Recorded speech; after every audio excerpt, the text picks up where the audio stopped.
1911년 운초 개연수 선생이 일제의 총칼을 피해 묘향산 단구람에서 환단고기를 발간한 지 100년의 시간이 지나 마침내 안경전의 환단고기 역주본이 세상에 나왔다.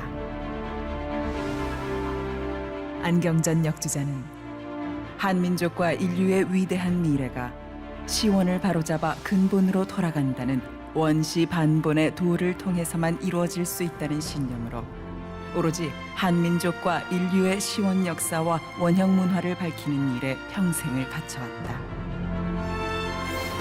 이번 역주본은 그런 열정의 완결판이다.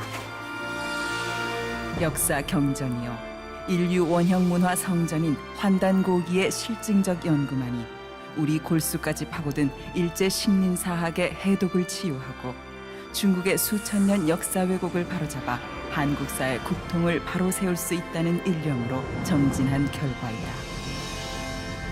안경전 역주자는 국내외 문헌 탐색은 물론 동북아를 비롯 지구촌 곳곳의 역사 현장 답사와 자료 수집에 정성을 쏟았을 뿐만 아니라 지금도 발굴되는 유물과 자료를 놓치지 않고 환단고기가 드러내려 한 역사를 고스란히 고증했다. 그렇게 정성을 쏟은 지 30여 년. 마침내 환단고기를 알기 쉽게 번역하고 방대한 주해와 해제까지 붙여 강단사학계에 집요한 환단고기 위서론 시비의 종지부를 찍고 왜곡된 역사를 바로잡아 진정한 한민족 9,000년 역사의 국통과 인류 원형 문화의 정수를 밝혀냈다.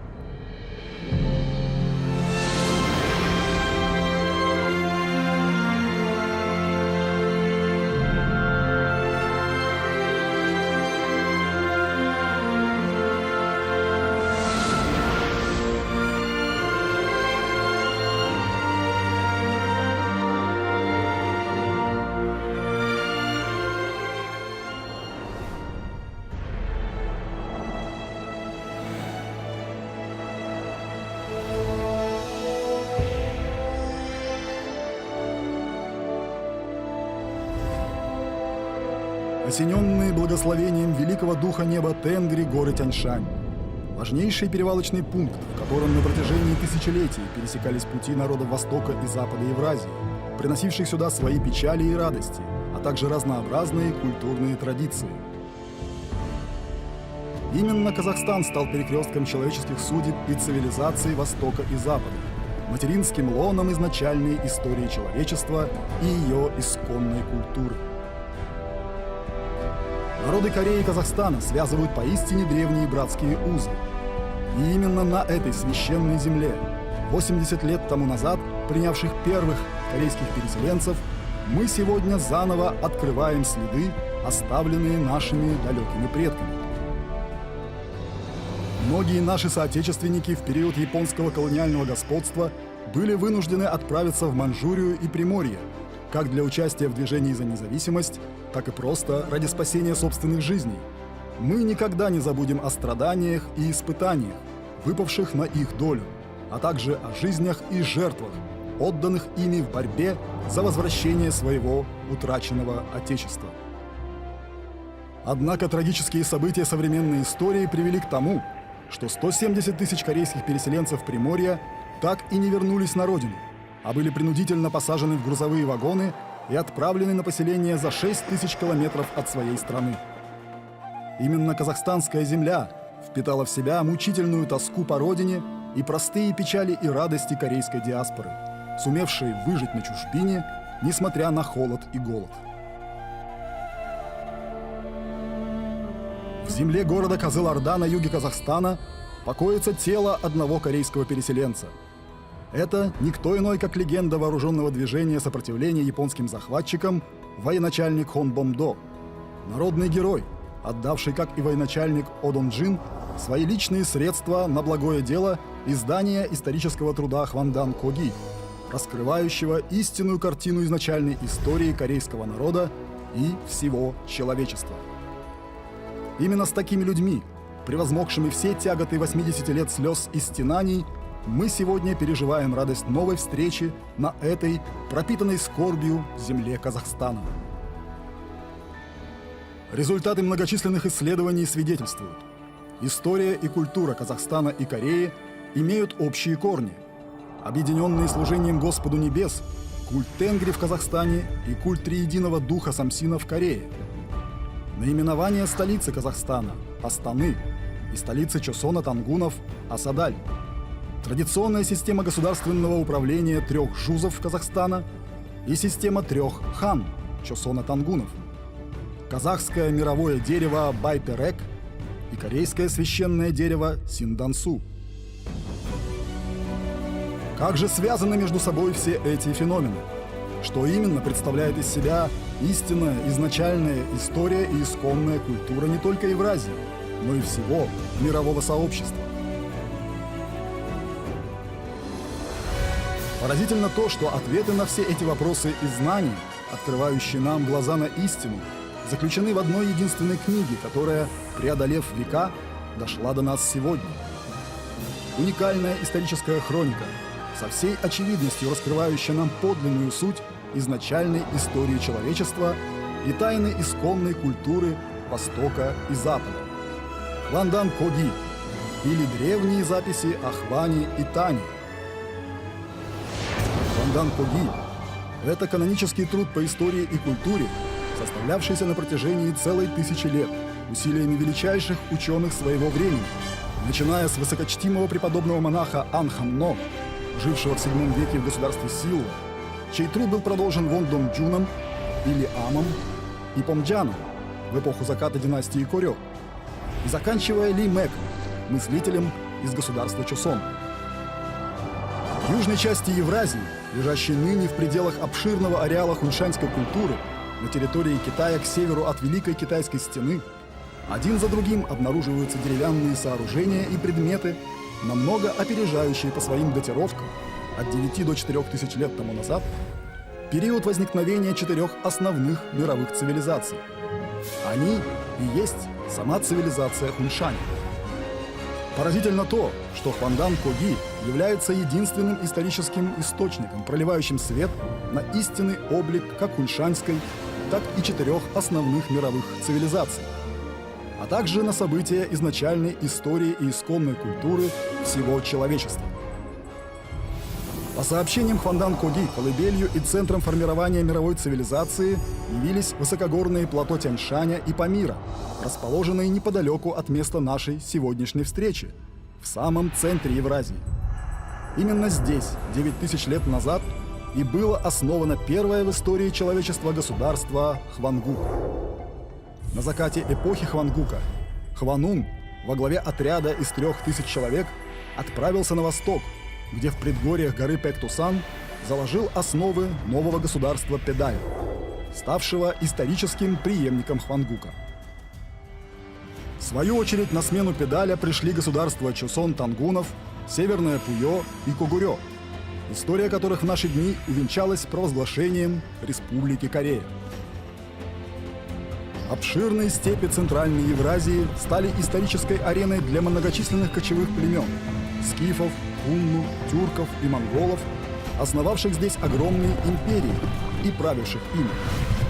Кочевые народы посредством торговли и культурных контактов с окружающим миром проложили здесь великий торный путь всей мировой цивилизации – Шелковый путь. Начавшая свой подъем в самом сердце Евразии, исконная культура Хвангука, благодаря кочевым народам перевалив через горы и преодолев пустыни, подобно крыльям огромной бабочки, широко распростерлась как на восток, так и на запад континента. Шелковый путь стал рычагом, сдвинувшим с места процесс распространения влияния изначальной истории и исконной культуры Хвангука по всему миру в качестве универсальной протокультуры. Одним из величайших археологических открытий, совершенных в 20 веке, стала находка могилы человека, облаченного в золотые доспехи. Так в чем же заключается культурологический смысл этой находки, представляющей собой вершину искусства обработки золота в Казахстане? Согласно тексту Хвандан Коги, люди в эпоху Хвангука жили под именем народа Хван, в согласии с заповедями великого духа неба Тенгри, Самсина, в единстве с небом и землей, лелея в душе мечту о превращении в людей света – Хван. Всемирное сообщество 21 века изнемогает под гнетом многочисленных нерешенных проблем и вопиющих страданий, ускользающих от всеобщего внимания в бешеном ритме современной жизни. Между тем, 7 миллиардов 500 миллионов человек современного человечества с нетерпением и волнением ожидают рождения новой эпохи и новой культуры. Наша сегодняшняя встреча призвана стать грандиозным событием в истории освобождения духов корейских переселенцев и борцов за независимость, упокоенных в этой земле, от горечи, обид и сожалений. И мы от всей души желаем вам сделать вместе с нами еще один важнейший шаг на пути к обретению единой для Востока и Запада универсальной культуры народа Хван, открывающей новую эпоху великого сияния Вселенной. Цивилизация казахов Евразии из столицы Чосона Тангунов, города Асадаль.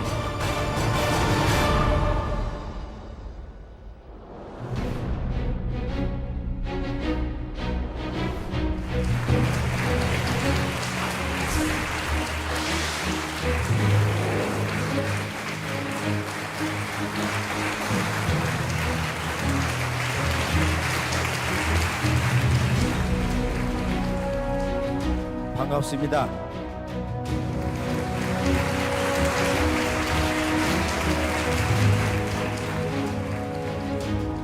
이곳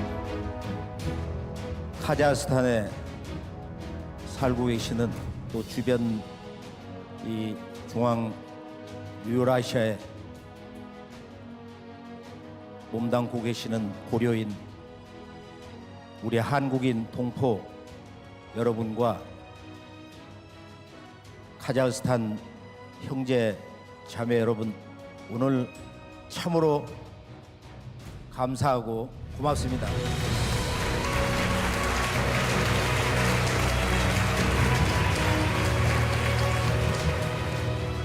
우리는 지난 1937년 그 사건을 잊지 말아야 됩니다.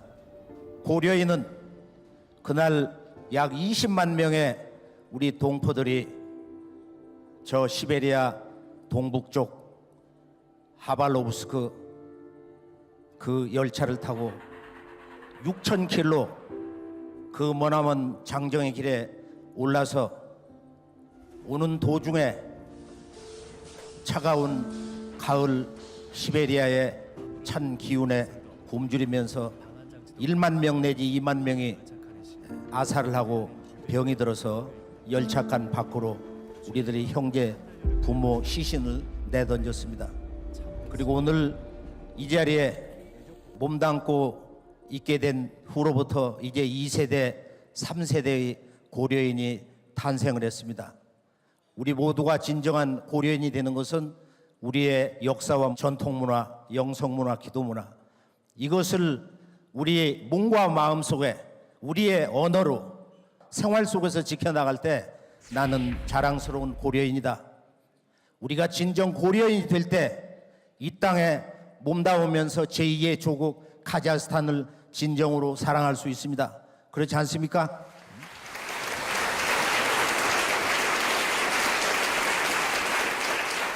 최근에 이 역사학의 해석 방식과 이 서술 방법이 재미있게 바뀌고 있는데요. 지금 미주 지역에 있는 몇몇 대가들이 이제 역사를 우리가 해석하고 들여다보는 방식은 이 지구라고 하는 인류 공동체 그 삶의 전체 대세를 볼 줄 알아야 된다. 그걸 한마디로 빅 스토리다. 그것을 우리가 동방의 역사학으로 말하면은 다시 개벽. 이제 이 지구촌 인류는 우리가 살고 있는 대자연 이 우주는 개벽을 향해서 가고 있다. 정말로 우리가 이제까지 생각하지 못한 그 새로운 세상이 열리고 있다. 즉 하늘과 땅 그리고 우리가 살고 있는 이 지구 공동체 인류 문명이 새로운 문명 사회로 새로운 우주 질서로 들어서고 있다. 지난 19세기 후반 정확하게 말해서 1860년 4월 5일 날 바로 동학이 탄생하던 날 개벽 세계가 선언됐는데요. 그래서 이걸 간단히 얘기하면은 우리가 지금의 이 지구촌 역사학의 새로운 담론, 미국의 빌 게이츠라든지 이런 재단에서도 이걸 지원을 해서 이제 우리 인류가 진정으로 하나가 되기 위해서는 이 역사를 보는 방식, 역사를 해석하는 자세를 바꿔야 된다. 지금 모든 학문을 종합을 해서 이 지구 문명이 지금 어디에 와 있는가, 어디를 향해 가고 있는가, 오늘 우리는 지금 어디에 서 있는가, 이것이 동학과 참동학에서 나온 이 개벽, 이건 종교가 아니거든요. 이건 인류의 새로운 문화운동이고 진정한 지구촌 한가족 새 문화권에 대한 대도의 진리입니다. 그러나 동학에 대한 이 참동학 정산도 사상에 대해서는 실제 제대로 접근이 안 되고 있어요. 근본 주제, 이 개벽관이 많이 왜곡이 되어 있습니다. 연구가 실제 제대로 되고 있지 않습니다. 이 동학과 참동학 정산도 사상에서 정리된 이 빅 히스토리, 아주 쉬운 말로 거대 담론 역사학인데, 우주 창조, 우주의 진화의 역사, 지구 탄생, 그리고 이 지구의 진화의 역사가 어떤 과정을 거쳐서 5만 년 전에 지금의 이 인류 문명의 조상들 호모 사피엔스 슬기슬기 인간이 나와서 여기까지 왔냐, 지금 우리는 어디에 와 있는가, 이게 바로 동학 참동학 사상에서 제기하는 개벽 사관입니다. 바로 이제 이 개벽인데, 결론으로 얘기하면은 바로 이 우주에도 1년 4계절이 있다. 지구의 1년 4계절처럼 우주에도 봄, 여름과 가을, 겨울이 있다. 그런데 이번 지구의 인류는 봄, 여름, 선천세상을 이제 마무리 지으면서 우주의 가을철로 들어가고 있다. 여름철 말에서 가을 천지로 들어가는 개벽기다. 이건 전혀 종말론이 아니고 새로운 자연의 질서, 지구 환경에 전혀 다른 새로운 질서가 열린다. 지금 인류는 우주의 여름과 가을이 바뀌는 환절기에 살고 있다. 이것이 모든 종교에서 외치고 있는 종말론의 실상인 것입니다. 그래서 이 우주관을 근본으로 해서 역사의 근본 주제를 봐야 된다. 오늘 다 함께 동서 문명의 원형 사상, 시원 문화의 영혼이 아주 강렬하게 살아있는 유라시아의 중심 카자흐스탄에서 한국과 카자흐스탄과 한국의 공통된 그 문화의 원형 정신이 무엇인가를 살펴보면서 우리가 진정 하나가 될 수 있는, 나아가서는 동서 인류가 한 가족으로 다시 거듭날 수 있는 계기가 될 것을 소망하면서 서두의 말씀을 마치겠습니다. 감사합니다.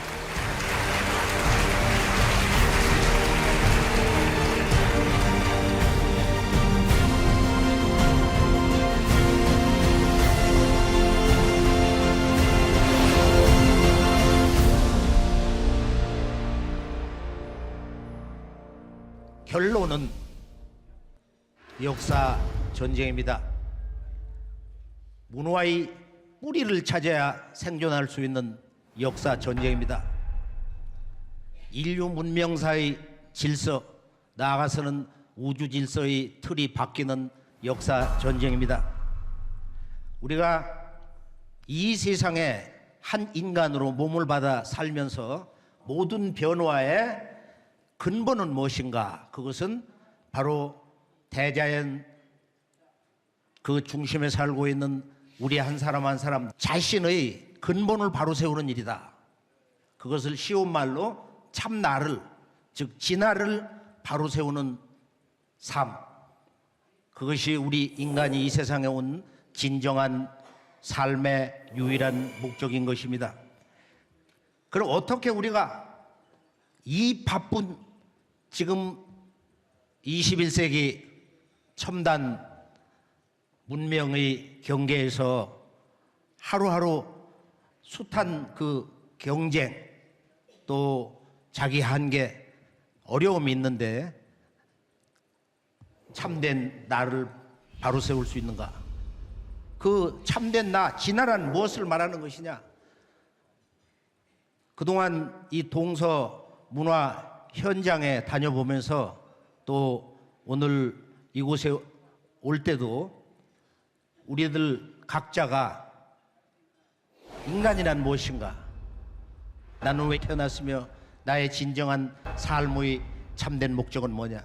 그것을 우리가 지금 살고 있는 이 카자흐스탄과 조국 대한민국의 잃어버린 문화와 역사, 그 혼 속에서, 한마디로 원형 문화 역사 속에서 그것을 찾을 수 있다면 이것보다 더 신명나고 우리의 삶을 즐겁고 보람되게 하는 사건은 없을 것입니다. 즉 우리가 살고 있는 이 유라시아 심장부 카자흐스탄에는 인류의 원형 문화, 이 모든 주제가 녹아 있는데요. 오늘 그 핵심 주제 몇 가지를 다 함께 즐거운 마음으로 정리를 해보면서 바로 저것이 인간으로 태어난 나의 삶의 근본 주제며 진리의 근본 명제다 하는 것을 느끼는 계기가 될 것을 소망을 합니다. 카자흐스탄과 한국은 아주 문화적으로 너무도 가까운 나라예요. 문화 인연이 아마 동서 어느 나라보다도 가깝다고 할 수가 있다. 카자흐스탄 정부에서 단군 메달을 2,000개를 만들어서 찍었다 그러는데 조금 전에 그 메달을 보니까 단군 왕검의 초상화가 거기에 잘 새겨져 있고 역사를 잘 모르니까 이제 곰하고 호랭이 토템을 갖다 놨어요. 거기 위에는 이제 신비로운 아마 봉황새인지 새가 이렇게 나르고 있고 이 한국과 카자흐스탄의 그 문화의 심연 속에 우리가 같은 문화적 형제다, 한 가족이다 이렇게 외칠 수 있는 아주 흥미진진한 그런 내용을 한번 정리를 해보기로 하겠어요. 자, 중앙 유라시아 또는 저 천산과 아래 이 곤륜산 이쪽을 한번 쭉 답사를 해보면은 이 중앙 유라시아는 지구 문명이 탄생한 어머니 자궁이다, 또는 동서 문화가 끊임없이 쉬지 않고 교류를 하는 관문이다, 또는 동서의 문화, 종교, 정치, 사상, 의식주 생활 문화가 이곳에서 만나고 조화되고 융합되는 곳이다 이거예요. 자, 카자흐스탄의 문화 원류 정신을 아주 상징해서 볼 수 있는 수도 아스타나로 한번 가볼까요? 지금 이곳 이 나자레예프 대통령이 나는 점수를 1등을 주고 싶어 이 양반을. 문화를 아는 양반이야. 카자흐스탄의 시원 역사 문화를 아는 분이다. 동서 문화의 그 창세 문화 원형 정신이 지금 바이틀에게 그대로 이렇게 정리가 되어 있는데 한번 이걸 하늘에서 한번 잠깐 볼까요?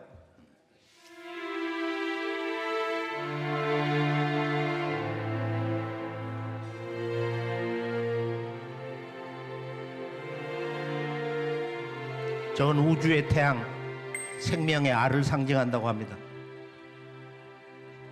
하늘과 땅, 인간이 만나는 신단수, 디바인 트리, 신성한 나무를 상징합니다.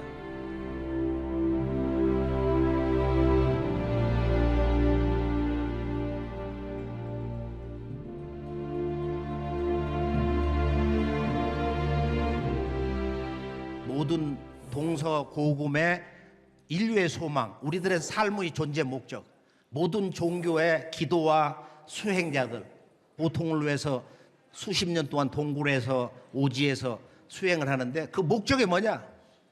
그것은 바로 이 우주의 태양, 우주의 광명, 우주의 빛이다. 자, 내부로 들어가 볼까요? 이제 여기에 문화 메시지가 표현 잘 되어 있습니다. 꼭대기에 가보면은 저 기둥이 3개가 있어요. 이렇게 기둥이 셋으로 이렇게 돼 있고 저 꼭대기 위를 보면은 저기 이제 이 나라 대통령의 그 문화 정신을 보는 것인데 자기의 손을 이렇게 판을 찍어 가지고 모든 우리 카자흐스탄 국민들은 나하고 마음을 맞추자, 교감을 하자 해서 누구든지 저기를 가면은 대통령 손하고 이렇게 하나가 되는 거야. 근데 바로 저 바탕이 뭐냐면은 정삼각형으로 돼 있어요. 이것이 오늘 인류의 창세 문화의 진리 영혼을 찾는 역사의 근본 정신을 보는 그 핵심 주제가 됩니다. 자, 그러면은 유목 문화를 상징하는 카자흐스탄의 그 모든 걸 상징해주는 또 다른 볼거리가 있어요. 바로 그것이 이 나라의 국장입니다. 자, 국장을 보면은 좌우에 유목문화의 중심 말이 있어요. 날개 달린 천마가 있다.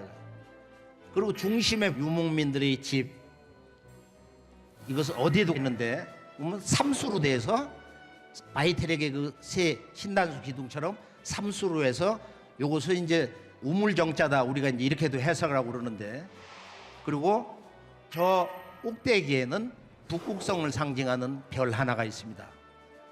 그리고 이 국기, 카자흐스탄의 국기 보면은 태양이 있고, 그리고 태양과 함께 사는 바로 이 태양새, 삼록이라고 하는 태양새, 이걸 보통 동방 원형 문화에서는 삼조고, 태양 속의 새다, 다리가 셋이다 해서 삼조고라고 합니다. 태양새, 태양새를 국기로 한다.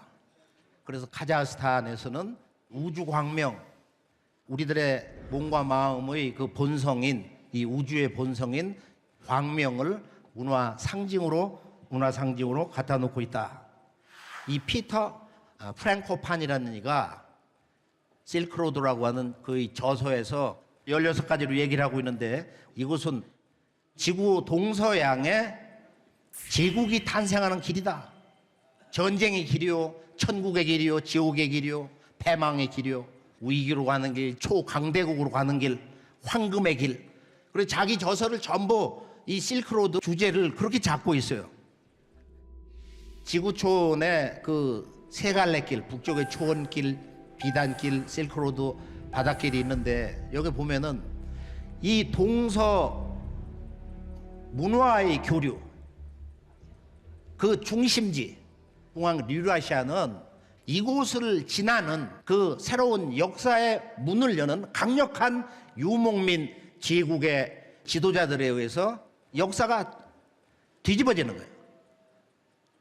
중앙 유라시아만큼 가장 강력한 역동적인 문명의 힘찬 전진, 그리고 새로운 창조와 파괴, 그 창조를 위한 파괴, 창조적 파괴를 위해서 새로운 역사 인물들, 다시 말해서 유목문화의 이 대칸들이 등장을 하는데, 그래서 제가 오늘 그 말씀 주제를 쉽고 우리들 생활 속에서 적극적으로 도움이 될 수 있는 그 주제는 뭐냐? 그것은 바로 이 지구촌 동서 역사가 안정기에 있다가 격동기에 들어가고 뒤집어지고 새로운 역사판이 열리는 것은 동서를 오고 간 유목문화의 이 대칸들의 그 탄생과 몰락에서 이루어지는데, 그것은 어떤 역사적인 그 대왕님이 갑자기 나타나서 새로운 문화로 가는 게 아니고, 영혼의 중심엔 누가 있냐? 바로 이 우주를 다스리는 신, 천신 탱그리가 있단 말이에요. 그래, 탱그리와 칸의 존재, 유라시아의 역사를 실제로 만든 그 중심적 인물, 그 한 사람 한 사람, 이 대칸의 탄생, 그 대칸의 유목문화 제국의 그 역사를 만들어 나간 동력원 탱그리는 어떤 존재를 말하는 것이냐? 그래서 칸과 이 탱그리의 그런 그 일체관계, 그런 문화의 여러 가지 그 주요 내용을 한번 정리를 해볼까 합니다. 그래서 오늘 3대 주제로 정리를 해봤는데요. 중앙 유라시아 유목문화와 카자흐의 이 뿌리 시원 문화, 두 번째는 카자흐와 당분 조선의 아사달 문명, 세 번째는 유라시아 문명의 시원 문화 중심 주제인데요.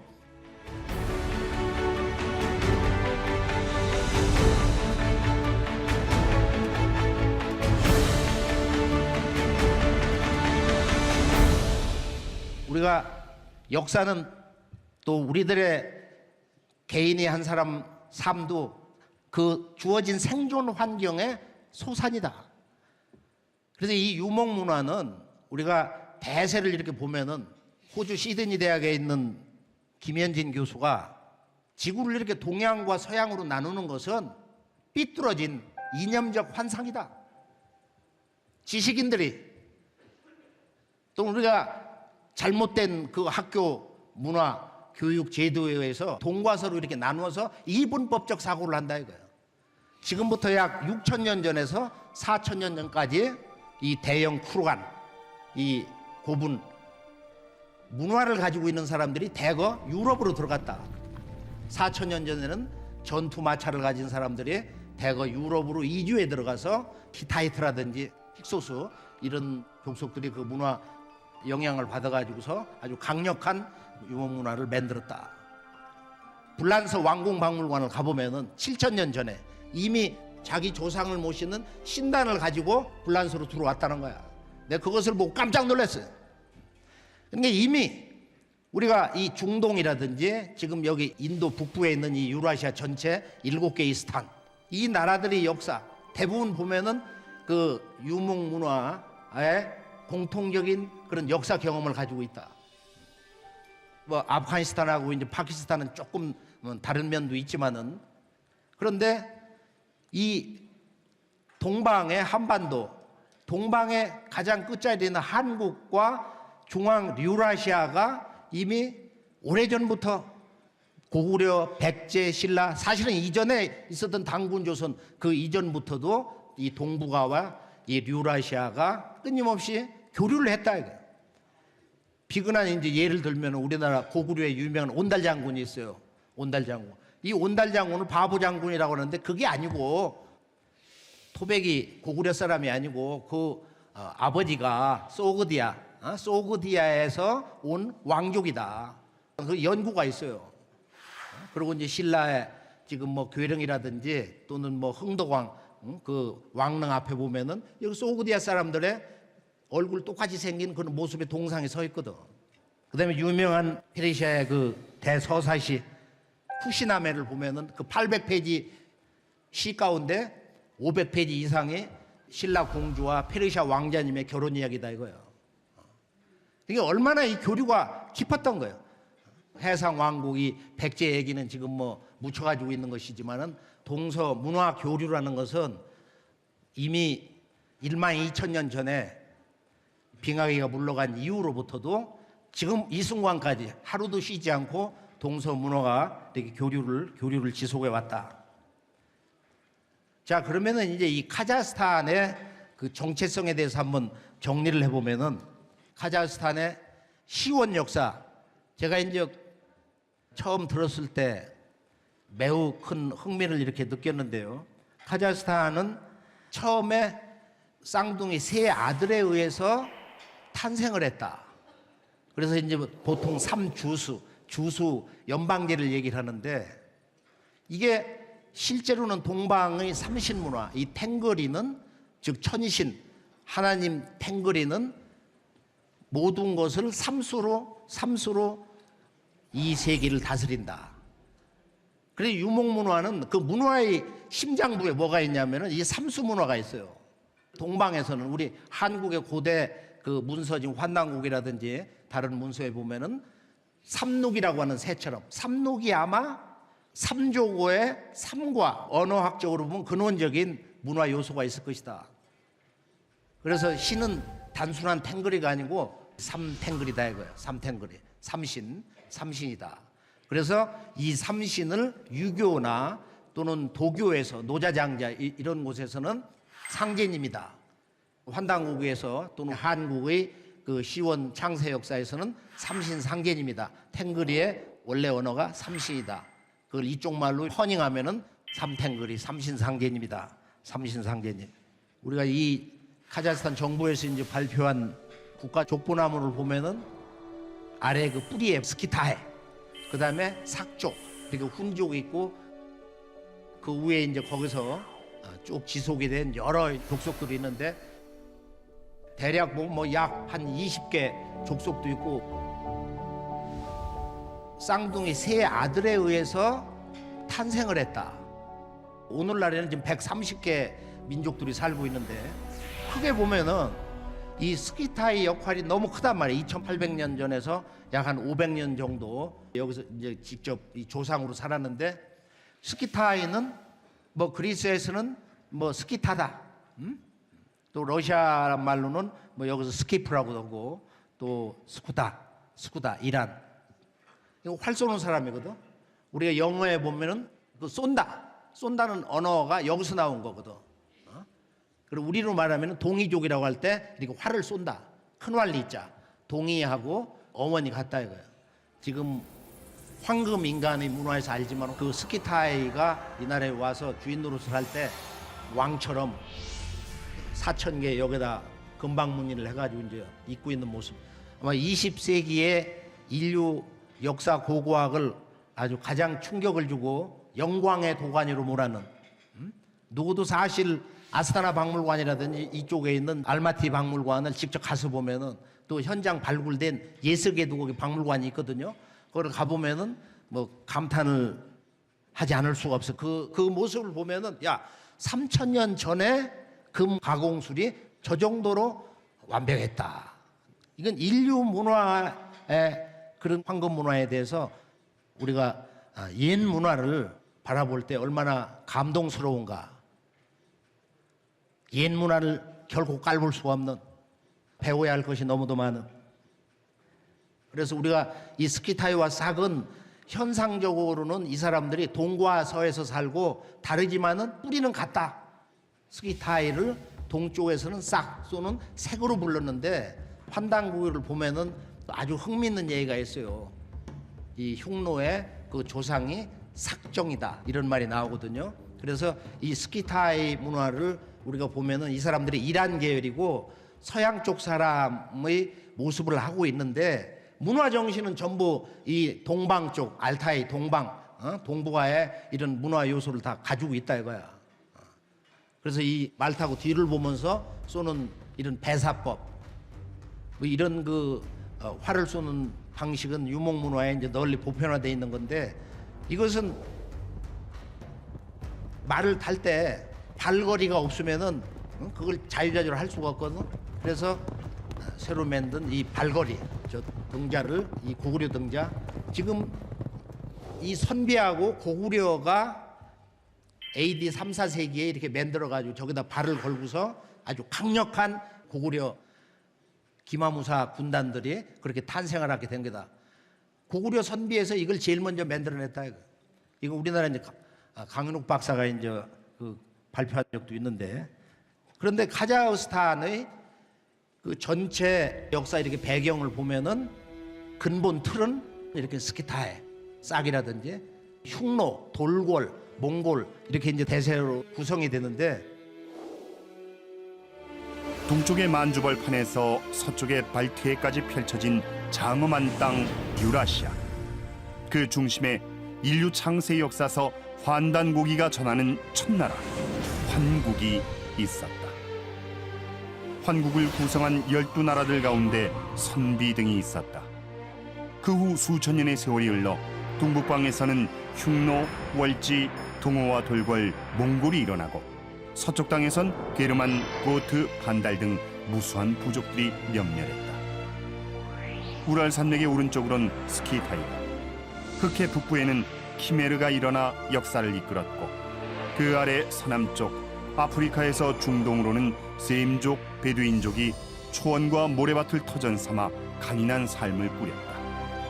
오늘 우리는 그 역사의 주인공들을 유목민족이라 부른다. 이들 유목민족은 혹독한 대자연의 시련과 쳐들어오는 외적에 맞서 필요할 때면 부족과 부족이 한데 모여 대연합체를 이루었다. 그 중에서도 유라시아 동북방에서 불처럼 일어난 흉노, 돌궐, 몽골은 유목 제국을 이루어 동서 문명을 연결하고 서구 문명을 뒤흔들어 마침내 세계사의 흐름까지도 바꿔놓았다. 이들은 하늘 땅을 받들고 신성시하며 대자연과 하나 되어 살았다. 절기마다 하늘의 제사를 올리는 천재 문화를 간직했고 그들의 왕은 하늘의 아들 곧 천자로 불렸다. 이들 천자들은 제국의 넓은 강역을 세수로 나누어 다스리는 동방의 삼신문화 전통을 유지했다. 9,000년 전 발원해 인류 정신사의 원뿌리이자 원형 문화가 된 환국, 그 종통을 계승하여 신시에 창업한 배달, 그 뒤를 이은 단군조선의 신교 문화가 현실에 드러난 것이었다. 흉노와 돌궐과 몽골, 이들이 아시아에서 유럽으로 대륙과 대륙을 넘나들며 반드시 거쳐야 했던 땅이 바로 중앙아시아다. 특히 그 중에서도 오늘의 카자흐스탄 지역은 당시 동서세계를 연결하는 문명의 교차로요 유라시아 문화 교류의 심장부였다. 카자흐스탄을 거쳐 대륙의 동서쪽을 바람처럼 내달리던 이들 3대 유목제국의 역사와 문화, 찬란한 시원정신의 진면목을 함께 탐험해 보자.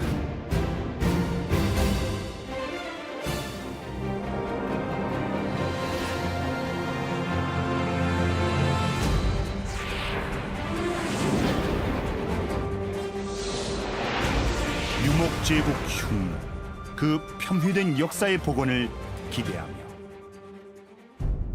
서력전 4세기 아시아 대륙 북방에 등장한 이래 세력을 떨친 흉노는 중국의 고민거리였다. 진시황이 만리장성을 쌓은 이유도 흉노를 막기 위한 것이란다. 이후 진제국은 급격히 쇠약해져 2세 호해를 거쳐 3세 자영 때 멸망했다. 한을 건국한 유방도 흉노를 쳤다. 그러나 공략에 실패했다. 한의 제7대 무제 때도 흉노와 전쟁을 벌였으나 결국 복속시키지 못했다. 서양사에서도 흉노는 훈이란 이름으로 서력 370년경 흑해 북부에 등장했다. 이들이 볼가강 건너 동고트족, 서고트족을 공격하자 게르만족의 대이동이 일어났다. 이들이 로마로 몰려들고 이를 제어하지 못한 서로마 제국이 476년 무너졌다. 이후에도 훈족은 유럽 곳곳에 쳐들어가 유럽 일대 약 50개 족속을 지배했다. 중국을 압박하고 유럽을 공포에 몰아넣은 흉노는 동서양 문명사에서 파괴와 약탈에 가공할 야만족으로 묘사되어 왔다. 그것은 과연 정당한 것일까? 흉노는 2500년 전부터 1세기 말까지 중앙아시아 초원과 중국의 만리장성 일대를 중심으로 활약한 유목 기마 민족이다.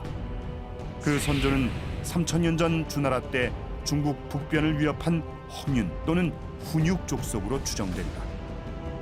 흉노는 한나라 초기 묵특 선우 때인 서기 전 209년 아시아 대륙 북방에 유목 대제국을 세웠다. 그러나 서력 전 1세기 중반 내분으로 둘로 분열됐다. 호한야 선우가 이끄는 동흉노는 한나라와 동맹을 맺고 중국 북쪽에 머물렀다. 한나라와 타협을 거부한 질지 선우가 이끄는 서흉노는 중앙아시아로 이주하였다. 한 세기 뒤 동흉노는 다시 남북흉노로 분열되었다.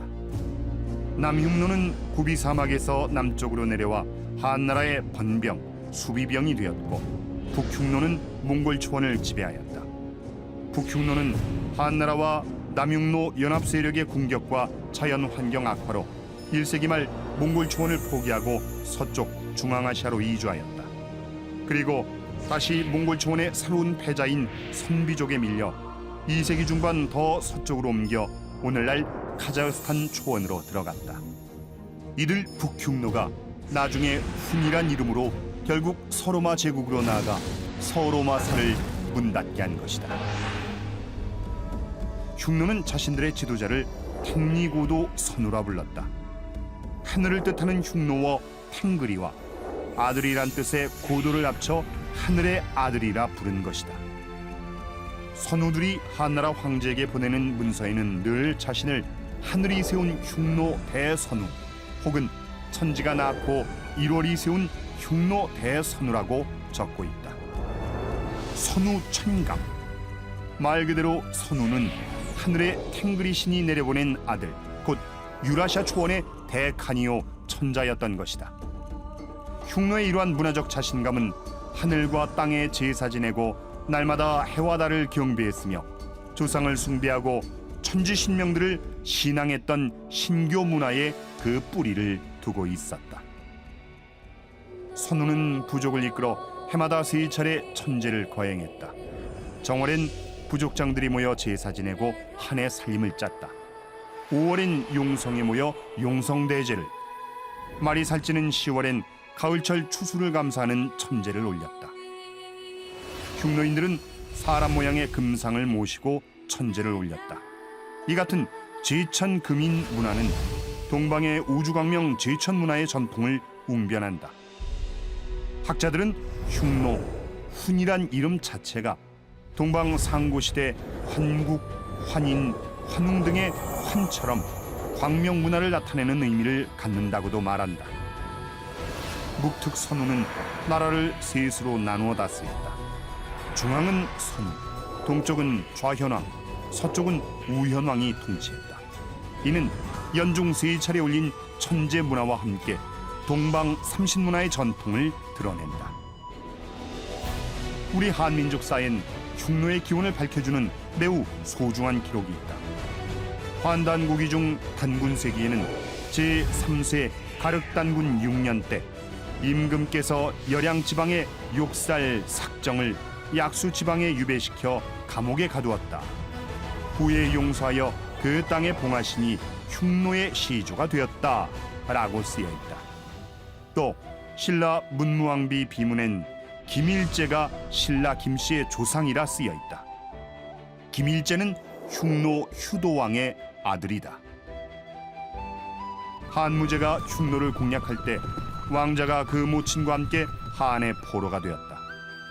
그러나 훗날 왕자가 무제에 대한 모종의 반역 음모를 미리 알리는 공을 세우자 무제는 그에게 너희는 제천 금인이니 김씨로 하라며 김일제란 이름을 주었다. 그러면서 황하가 크게 굽이치는 오르도스 지역의 제후라에서 투후로 봉하였다. 나중에 김일제의 현손인 왕망이 난을 일으켜 전한을 무너뜨리고 신을 세웠다. 그러나 왕망이 몰락하면서 김일제 가문이 1세기 초 한반도로 망명하여 신라 가야의 왕권을 잡았다. 동방의 광명문화, 천자 천재문화, 삼신문화 등 신교의 전통이 흉노의 동서로의 이동과 전쟁과 교역을 통해 이미 수천 년 전부터 아시아 대륙은 물론 유럽 대륙까지 전파 확산되었다.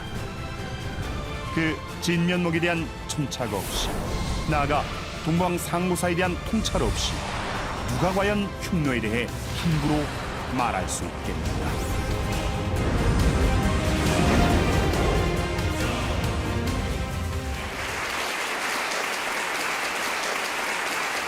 전체적으로 우리가 통사를 보면은 스키타의 그 역사 통사를 보면은 2,400~500년 전에 황금 인간이 나왔어요. 스키타의 문화가 약 한 500년 정도, 그리고 흉노가 한 750년, 그리고 돌궐 몽골이 이제 200년 해가지고 실제 약 1650년, 한 1600년 이상을 유목민들이 여기 와서 조상으로 살아왔다 이거예요. 그리고 나서 이제 가자 이 정부에서 우리들의 국가 건설은 1465년 가자 한국 건국 때부터다. 그러고 나서 이제 1847년까지 약 400년 지속이 되면서 이제 이 러시아의 지배를 받다가 독립을 하고 지금 이제 유라시아에서는 가장 잘 살고 크게 번영하고 그 역사의 중심에 있는 것입니다. 고대 역사 이렇게 보면은 구석기, 신석기, 그 다음에 청동기 이렇게 해서 이미 5,000년 전에 이 나라에서 아파나시보에서 이쪽에 보면은 여기에서 말을 타고 그 다음에 말 재갈을 물려가지고 기른 그런 유적이 나오고 있습니다. 그러니까 이 카자흐의 그 역사 문화의 전통이라고 하는 것은 지금 유목민의 그 아주 치명적 단점이 기록을 잘 안 남기는 것인데, 뭐 인류 역사의 시원 그 대세와 함께하고 있는 것입니다.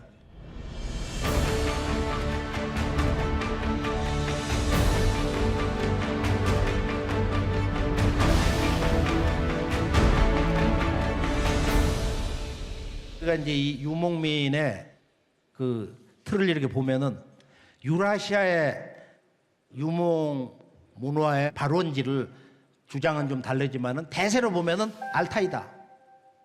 그 금산인데 금이 많이 나오는 산이다 해서 조금 전에 바로 이곳 아파나시보에서 바로 5,000년 전에 이 제갈과 승마 유적지가 나왔단 말이에요.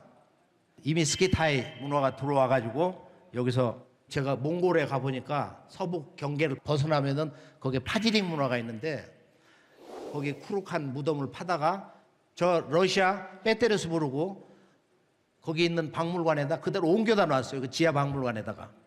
그 문화가 보면 거기 봉황이 나오거든. 얼음공주의 그 머리에 보면 생명의 새, 불멸의 새 15개 봉황새가 나와 있습니다. 근데 그건 원형이 나온 거야. 그리핀이 아니고 원 봉황의 모습이 나오는 걸 보고 제가 큰 감동을 받은 적이 있어요. 우리가 이제 이 지구촌의 언어학의 족보 체계로 보면은 알타이 언어 계열하고 지금 서쪽에 이제 우랄 산맥을 기본으로 하는 언어 계열이 있는데 이쪽 중앙 유라시아에서 볼 때는 6,000년에서 4,000년 전에는 지금 인도의 산스크리트라든지 이 페르시아, 지금의 이란 언어 이것이 표준말과 사투리처럼 사실은 거의 비슷했다 이거야. 비슷한 말들, 비슷한 발음 체계가 많았다. 4,000년 이전에는 한 5, 6,000년 전 이렇게 쭉 올라가면은 이런 그리스어라든지 또는 뭐 이쪽 라틴어 또는 이쪽 산스크리트라든지 이런 여러 개의 언어들이 사실은 그 근원에 가 보면은 한 할아버지 언어, 조어, 시원 언어로 만나게 된다. 그리고 그 중심지를 대개 이제 그 카프카스 산맥 북쪽 초원, 우랄 산맥 남쪽 뭐 이곳에서 원래 이 유라시아의 그 언어의 조상 언어, 뿌리 언어가 조성이 돼 가지고 그 뒤에 4,000년 이후로부터 여러 개 언어군으로 해서 이렇게 갈라진 것이다. 그래서 지금은 우리가 200년 전에 영국, 독일 학자들이 인도 유럽어 계열 언어다, 인도 유러피언 언어 계열로 이렇게 나누는데 그걸 대개 이제 뭐 북유럽의 핀 문화권이다. 또는 제가 이제 그 오스트리아를 가보면 그 남부의 할슈타트 문화권 또는 뭐 서아시아의 스키타이 문화권 이렇게 해서 처음에 그 인류의 언어는 동과 서로 보면은 이쪽 지역에서도 어떤 인류 시원의 그 조상 언어가 있었다. 그래서 그 언어는 인도 유럽어라고 하지 말고 인도 이란어 또는 인도 아리아노라고 해야 된다 하는 주장이 있습니다. 유목 문화의 이제 그 근본 특성을 보면은 흉노가 됐든 돌고래 됐든 몽골이 됐든 스키타이가 됐든 이들이 탱그리 신앙을 하는데 그 탱그리 천신 하나님을 받들면서 탱그리가 인간 역사의 궁극의 목적지를 향해서 가도록 어떤 명을 내린다. 그 하나님의 대행자로서 대리자로서 그 신의 명령을 받아서 자기가 이제 대칸 노릇을 하는데 나라를 다스릴 때 보면 아주 재미있는 것이 이 국가 통치 단위를 셋으로 나누어서 이렇게 다스리는 예가 있어요. 우리가 흉노에 보면은 중앙에 천자 신의 아들 선우가 있고 그리고 좌현왕 우현왕이 있다 이거예요. 이게 좌현왕이 이제 그 지역을 맡고 선우 대천자 국가의 그 중심부를 맡는데 또 지방 행정 조직은 5부로 나누고 있어요. 우리가 돌궐 같은 경우 보면 동서로 해가지고 이렇게 5부씩 나눠서 다스린 국가 그 행정 조직이 있습니다. 이 국가 통치 행정 조직 이 3과 5의 단위 조직이라는 것이 어디에서 왔느냐? 바로 이 천산 바로 아래 인류 최초의 나라 동서 인류 문명의 조상 고향의 국가라고 할 수 있는 환국에서 유래된 오가 문화에서 나왔다. 오가 문화. 이건 이제 정확하게 환단곡이 기록되어 있는데요. 그리고 이제 이 대칸이 그냥 칸이 되는 게 아니야. 지금 우리가 어떨 생각해 보면 그 당시에는 어떤 강력한 군장이 나와가지고 그렇게 해서 막 강압적으로 말이야. 그렇게 해서 복종을 하지 않으면은 우애를 가하고 사형을 시키고 해서 그렇게 그 어떤 강한 체질을 가지고 칸이 되는 것만이 아니다 말이야. 그걸 뭐라고 하냐면은 바로 이 칸과 탱거리를 섬기면서 한 마음, 한 생각을 가지고 국가를 건설한다. 국가를 수호한다. 이것이 이제 이 칸과 생사를 함께하는 친위 결사대인데요. 친위 결사대. 이게 바로 코미타투스다. 그런데 이 코미타투스 조직은 지구촌의 과거 옛문화 보면 다 있어요. 코미타투스. 탱그리를 받들면서 바로 이 칸과 생사를 함께하는 새로운 제국을 건설하는 친위 조직이 이게 바로 코미타투스다. 징기스칸은 1만 명이 있었다. 그리고 손자 코빌라이는 1만 2천 명까지 뒀다는 거야. 근데 흉노가 서방으로 가서 이제 그 훈족으로 4세기 중엽에 이제 나타나가지고 결국은 민족 이동으로 서로마 제국이 이제 무너지고 그러는데 이 훈 같은 경우에는 로가데스라고 하는 조금 다른 방식의 이제 로가데스라고 하는 코미타투스인데 이건 뭐냐면은 훈족 왕이 임명을 하는 거야. 코미타투스는 이제 그건 직접 자기들이 자원 입대하는 것이고. 그래서 우리가 이제 이 문화를 이렇게 보면은 과거 이 칸의 제국, 대칸의 이 대제국이라고 하는 것은 칸과 생각을 함께하고 삶과 죽음을 함께하는. 그래서 칸이 돌아가시면은 동행자로 같이 죽어주는 거야. 그게 영광이다. 칸과 저승길도 함께한다 이거예요. 그래서 우리가 이제 이 쿠로칸 문화를 보면은 우리 어제도 이제 그 예서계를 한번 가자. 천산을 다시 한번 가고 싶다. 그래서 이제 직접 그걸 박물관을 이렇게 보면서 여러 가지를 마음속에서 정리해 본 것이 있어요. Раскопки велись. Это здесь городище. С этой стороны вот древнее русло реки Исык, с этой стороны курганы.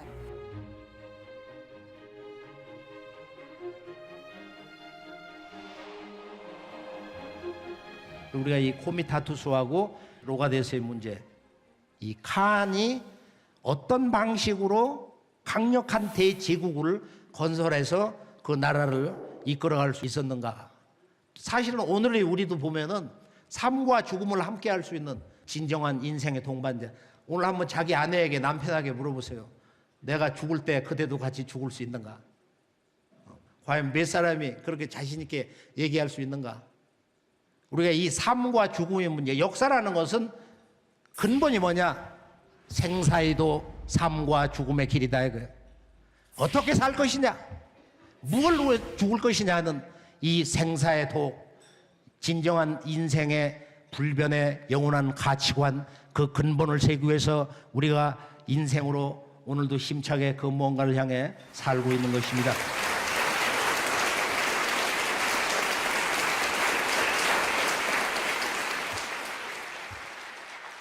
우리가 이제 한 나라를 건설해서 국가를 번영하고 지속이 되고 그리고 다 함께 번영을 하는 유목문화 제국의 탄생의 역사에서 꼭 배워야 될 것이 바로 웃사람과 삶을 함께하는 이 아름다운 미덕이 있는데 사실은 이것은 환단고기를 보면은 아주 놀라운 내용이 있어요. 거기 보면은 우리가 이 오상이 도라고 그래가지고 충효 인해가지고 이렇게 5가지 덕목이 있는데 지금 이것이 환국에서부터 이제 직접 이 코미타투스가 어떻게 발현되느냐면은 전체 유라시아에서 보면은 금이 나오는 알타이산, 금악산이라고 그래요. 환단국에서. 그리고 동방 태백산, 지금의 백두산, 그리고 이제 지금 중국 돈왕에 있는 사무산이 있는데 이것을 이제 천산 한국 시대 때 삼신산이라고 그래.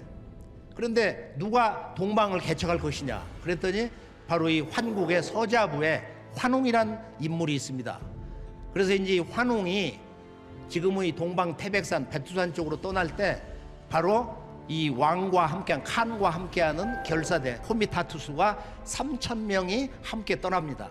일가 10명씩 하면 한 3만 명이 동방으로 떠난 거예요. 그리고 이 환웅의 3,000명 제세 행랑군, 세상을 건지는 새로운 문명으로 이렇게 인도하는 행랑군이다. 그리고 당군 조선은 그 전통을 받아가지고 국자랑이라고 그랬어요. 국자랑. 북배어는 천왕랑. 그리고 그 뒤에 고구려에서는 조의선인이다. 이건 일본에 가보면은 고구려 조의선인들이 지금 그대로 살고 있어요. 그런 옷을 입고 조의선, 백제무절이라든지 신라의 유명한 화랑, 그 화랑 조직에 의해서 또 그걸 기반으로 해서 삼국을 통일을 할 수 있었던 그런 저력도 있다. 그리고 이제 고려 제가화상이니 조선시대 때 진유 썩은 그 부유한 선비가 아니고 말 조선 왕조 말에 동학혁명 60만 이 동학군이 나오고 한 세대 후에 정산도 도문화에서 600만 이 태을랑들이 나왔다. 그러니까 지금 이게 한국 사상사가 전혀 정리가 안 되고 이게 서구의 이론을 가지고 우리 역사 문화를 연구하고 문화 정리를 하다 보니까 그 근본이 많이 왜곡이 되고 삐뚤어지고 또 그 역사 문화의 중심 주제가 전혀 실제로 접근이 안 되고 있는 그런 안타까운 경계에 아직도 머물러 있습니다. 우리가 이제 이 유라시아뿐만 아니고 우리가 저 서구 영국 위에 있는 아름다운 경치가 있는 바로 그 아일랜드라든지 이런 쪽 이렇게 가보면 켈트 문화가 있는데 지금 이 탱글의 삼신 문화, 삼수 문화가 아주 그 디자인에 있어서는 아주 예술의 극치로 발달돼 있어요. 그러니까 유럽의 끝 켈틱 문화, 그 다음에 유라시아 문화에서 볼 때 이 동서를 한때 이렇게 오가면서 호령한 이 스키타이, 이들이 누구냐? 황금 인간 사실 처음 소련 정부에서 발표했을 때는 이거 뭐 한 2,800~900년이다 했지만은 터키에서는 말이야 일부 학자들이 이건 5,500년까지 갈 수 있다 이런 얘기가 나온 적이 있어요. 이렇게 역사인 논쟁 끝나지 않았다 이거야. 지금 서구를 중심으로 한 이 고고 역사학계에서는 스키타이를 2,800년에 딱 묶어놓고 있는 거야. 유목문화에서 가장 먼저 나타나서 국가를 세운 건 스키타이다. 이건 동양 문화.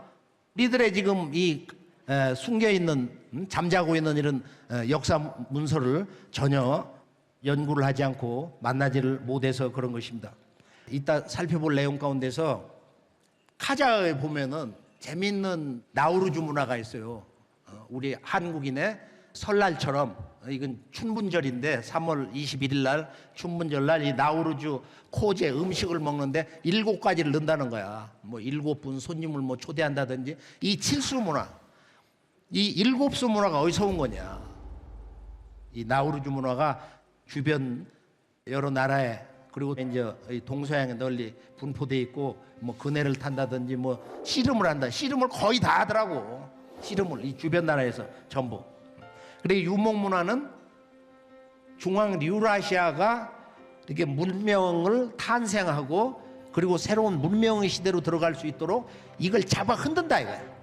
아주 거대한 뜨거운 지구 문명의 도가니탕이 돼가지고서 웅해가 돼가지고 지구 문명이 새롭게 구성되는 중심입니다. 지구 문명의 심장이요 폐의 역할을 하고 있다.